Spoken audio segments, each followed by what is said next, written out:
Red light पे हम लंबा टाइम तक खड़े होते हैं, ठीक है, और उसके बाद फिर पॉल्यूशन से इतना होता है, उससे लंग्स पे इफेक्ट पड़ता है, आपका डेली लाइफ पे इफेक्ट करता है और आपको डेफिनेटली ये आपके हेल्थ को खराब करता पर है। इसका क्या सोल्यूशन है सर? अगर कोई, क्योंकि देखिए सरकार कुछ नहीं करेगी और कोई सिस्टम कुछ नहीं करेगा। हमने गडकरी साहब से सड़कों के बारे में पूछ लिया, हमने ये पूछ लिया कि ऐसा कोई माध्यम जो आप सीधे गुड़गांव पहुंचा दे, इंटरकनेक्ट। मतलब सर सबसे इंपॉर्टेंट बात यह है कि हमारी सरकारें और नुमाइंदे ये कहते हैं कि आप 2 घंटे में उत्तराखंड पहुंच जाएंगे, लेकिन आप इंटरनल दिल्ली में 2 घंटे में कहीं नहीं पहुंच सकते। नहीं, एग्जैक्टली, जैसे हम कहीं से आते हैं तो जो पेरिफेरल पार्ट तक तो हम पहुंच जाते हैं, हाँ, लेकिन वहां बॉर्डर से बॉर्डर पहुंचने पहुंचा में देंगे आप, इंटरनल नहीं पहुंचा इंटरनल नहीं पहुंच पाएंगे क्योंकि वो काफी ट्रैफिक की वजह से रहता है ये सब प्रॉब्लम। पर सर इसमें हेल्थ के लिए आप क्या करें? क्योंकि अल्टीमेटली पब्लिक जिम्मेदार है, तो पब्लिक घर में चीनी में नींबू घोल के पी ले तो लंग्स खराब ना हो, नीम के पत्ते खा ले, क्या करे सर पब्लिक? सबसे पहले तो देखिए वो तो अलग चीज़ है, लेकिन ट्रैफिक की वजह से और मूविंग ट्रैफिक की वजह से ये एक्सीडेंट्स वगैरह भी बहुत होता है जी। तो उस चीज़ को भी, उसके ऊपर भी ध्यान देना उतना ही ज़रूरी है, ठीक है।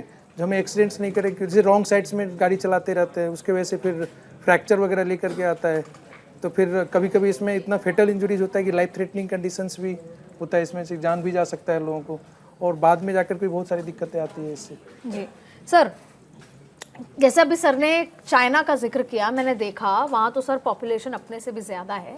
वहाँ पर एक एआई के माध्यम से, वो चाइना तो क्या है कि हम 2025 में 25 में जी रहे हैं, वो लोग 2090 में पहुँच चुके हैं लगता है। उन्होंने कुछ एक, मैं नाम एग्जैक्ट याद नहीं है, कुछ ऐसा हाईवे बीच का क्रिएट कर देते हैं जहाँ ट्रैफिक होता है, सड़क बड़ी कर देते हैं, कुछ बहुत सारा उनका सिस्टम है।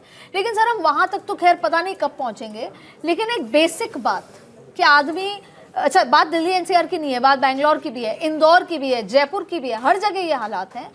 सर कोई तो होगा, बजट, जब कभी बजट आए तो ऐसा होगा कि इस बार बजट में कुछ नहीं दिया, केवल ट्रैफिक की समस्या से समाधान पाने के लिए पूरा बजट इस पर दे दिया। इस पर तो होता ही नहीं। ये कहा जाता है, कल मैंने बात की किसी से, it is a long term policy, pollution it is a long term policy. जब आपकी सरकार नहीं थी तो आप कहते थे अरे आम आदमी पार्टी पोल्यूशन नहीं खत्म कर रही। Now it is a long term policy sir. Traffic is a long-term policy, pollution is a long-term policy, fundamental right have become a long-term policy, sir. कोई भी लॉन्ग टर्म पॉलिसी नहीं है। Actual में आप एक्सपर्ट को अपने उसमें नहीं रखते हैं पॉलिसी मेकिंग में, आप एक्सपर्ट के अलावा सबको रखते हैं। अगर आप पॉल्यूशन की बात करेंगे तो आपके पास कितने एक्सपर्ट हैं जो पॉल्यूशन पे आपको बता सकते हैं कि जो उस पर काम कर रहे हैं। आपकी पॉलिसी में कितने एक्सपर्ट हैं? 0 होंगे आज की डेट में। आज की डेट में जो ट्रैफिक पे काम कर रहे हैं, आपके पास जो ट्रैफिक पुलिस है, दिल्ली पुलिस है, जो उसको फेस करती है, आपके पास उनके कितने एक्सपर्ट हैं? नहीं होंगे। आपके पास जो जब रोड बनती है, इंजीनियर्स होते हैं, आपके पास उस रोड को कैसे बनाया जाए वो एक्सपर्ट नहीं होते हैं। होता कौन है? कोई 4 व्यक्ति बैठे, उन्होंने कहा यहाँ से रोड निकाल दो, वो कैसे निकलना है, उसको कैसे एडजस्ट करना है, यहाँ पे कोई भी एक्सपर्ट की राय कभी ली ही नहीं जाती। इससे सबसे बड़ा उदाहरण आपने अभी कहा कि आप पीड़ित हैं। मैं नहीं समझ पा रहा हूँ कि आप किस तरह से, किस मेंटल लेवल कितना हाई है आपका। लास्ट वीक में जयपुर से वापस आया, जयपुर से वापस आके आपका जो आपने जो पॉइंट बताया, वहाँ मुझे 2 घंटे लगे, 2 से ढाई घंटे। आपको राजीव चौक पे और लगा वहाँ होगा, से मुझे चढ़ने पे लगा और होगा। वहाँ से मुझे मात्र 12 किलोमीटर आने में मुझे 3 घंटा लगा। उस 12 किलोमीटर तो मैं उस दिन इतना एग्जॉस्ट था और सोचता था कि जो व्यक्ति यहाँ से राजीव चौक या कहीं भी जाता है वर्क करने, वो कितना हाई मेंटल लेवल, कितना पेशेंस वाला होगा जो डेली अप डाउन करता है। तो जो ये प्लानिंग है, ये सबसे बड़ी चीज़, सब समस्या यही है कि हमारे पास हम एक्सपर्ट को इंक्लूड नहीं करते हैं। और हमें दिल्ली एनसीआर में ही सबको दिल्ली एनसीआर में चाहिए, क्योंकि सरकार को आसान है हर चीज़ डेवलप करना। कोई भी स्टेट अपनी कैपिटल को उतना डेवलप क्यों नहीं कर पा रही है? सब क्यों दिल्ली की तरफ जाते हैं? हमारे आसपास आप यूपी को देखिए, राजस्थान को देखिए, आपके पास पंजाब है, हरियाणा है। पंजाब हरियाणा ने अपने अपने कुछ शहर डेवलप किए हैं, पंचकुला हो गया, लेकिन अभी भी उस लेवल पे नहीं आए हैं। तो कुछ भी बात होती है, कुछ भी सेंटर बनेगा दिल्ली में बनेगा। अरे दिल्ली में क्यों बनेगा? दिल्ली से आप 300 किलोमीटर दूर बनाइए, फिर कहेंगे वहाँ ट्रांसपोर्टेशन नहीं है। तो ट्रांसपोर्टेशन किसका काम है? गवर्नमेंट का काम है। गवर्नमेंट अब तो इसीलिए एक्सपर्ट होना ज़रूरी है। एक्सपर्ट बताएगा कि आप कहाँ बनाएंगे, उसके लिए क्या क्या फर्स्ट नीड है। अगर आपने बना भी दिया, आपने ट्रांसपोर्टेशन नहीं दिया, वो खंडर हो जाता है। एक मैं बहुत, क्योंकि हमारे साथ भूषण साहब हैं, उनसे समझते हैं सर, आपके एक्सपीरियंस को समझेंगे, लेकिन एक अपना एक्सपीरियंस साझा करते हुए मुझे आप बताइए सोल्यूशन। सवाल खड़े करना, चिल्लाना, बताना, परेशान होना तो खैर सभी कर लेते हैं। मेरे को किसी ने एक चीज में मेरे को किसी ने ये कहा सर कि आपको अगर ट्रैफिक मिले कहीं पर और 2, 4, 5 मिनट से ज्यादा हो तो आप एक काम करो, 1092 नंबर है, 1095 ऐसा कोई नंबर है, हेल्पलाइन नंबर, आप उस पर कॉल करो और आप बता दो आप कहाँ खड़े हो और आपकी यूँ समाधान होगा। तो सर मैंने एक दिन कॉल किया तो उन्होंने कहा कि मैडम ट्रैफिक है, जब चलेगा तब चलेगा, मैं आके क्या कर लूँगा।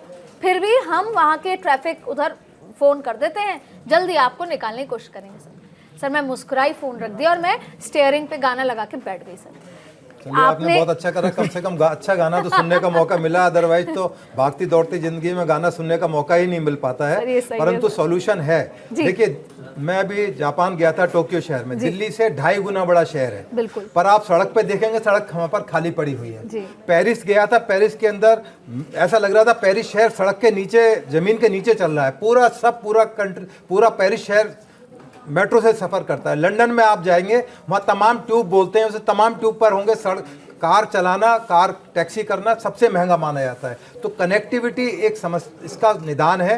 जिस तरह से मेट्रोज का विस्तार है, केवल एक यही रास्ता है। यदि आप दिल्ली में मेट्रो ना आई होती तो मैं फिर बता रहा हूँ कि शायद आप यहाँ तक पहुँच भी ना पाते, हफ्तों तक भी नहीं पहुँच पाते। इसलिए कनेक्टिविटी का जो सवाल है उसका निदान केवल यही है कि पूरे शहर, पूरे कंट्री को मेट्रोज से अंडरग्राउंड तरीके से कनेक्ट किया जाए, जिससे कि लोग अपनी गंतव्य स्थान तक जा सकें, आ सकें। तो यही केवल एक रास्ता है। फ्लाइट यहाँ इतना अफोर्डेबल नहीं है कि एक शहर से दूसरे शहर में हर एक आदमी अफोर्ड कर सके, उसके लिए ट्रेन्स हैं, उसके लिए मेट्रोज हैं। केवल एक यही रास्ता है जिसके द्वारा इस समस्याओं को एड्रेस किया जा सकता है। सड़क पर चलना, सड़क को एक्सपेंड करना। अब दिल्ली की आप बात करें, दिल्ली में कोई स्कोप नहीं है कि सड़क को बढ़ाया जा सके।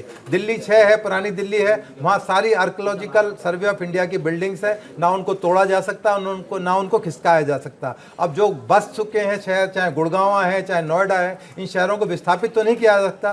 तरीका यही है कि ज़्यादा से ज़्यादा मेट्रोज हों, ज़्यादा से ज़्यादा कनेक्टिविटी के लिए, और जो ट्रेडिशनल चीज़ें हैं उनको छोड़कर जो नई चीज़ें हैं उनको अडॉप्ट किया जाए, जिससे कि हम इजीली आ सकें, आपकी समस्या का समाधान हो सके और सरकार उसके बारे में काम कर सके, और कर भी रही है, क्योंकि तमाम वो उपाय कोशिश कर रहे हैं। पर पॉपुलेशन इतनी है, हमारा इन्फ्लक्स इतना है कि उसको चेक करना किसी भी सरकार के लिए, सुनक सरकार छोड़ो, अमेरिका से ट्रंप की सरकार को बुला लो, वो भी इसका समाधान नहीं दे पाएंगे। कह देना आसान है कि होना चाहिए, सरकारें निकम्मी है, ट्रैफिक पुलिस निकम्मी है, हमारा सिस्टम ही खराब है, देश ही खराब है। लोग तो कहते देश ही खराब है, अरे भाई दूसरे अमेरिका के जाके शिफ्ट कर जाओ। तो परेशानियां हैं, परेशानियों का निदान निकलेगा, समय आप पर निकलेगा। काफ़ी चीज़ बदली है, ऐसा तो है नहीं कि पहले जैसे पहले जाम बिल्कुल खुले रहते थे, दिल्ली की सड़कें बिल्कुल, मैं तो 36 साल दिल्ली पुलिस में सेवाएं करी हैं, पहले भी जाम की समस्या थी, बल्कि अब कम हुई है मेरे हिसाब से। दिल्ली के अंदर गुड़गांव की तो पोजीशन क्योंकि बहुत ज़्यादा ख़राब है, पानी की जिस तरह से प्रॉब्लम आती है, बारिश होती है,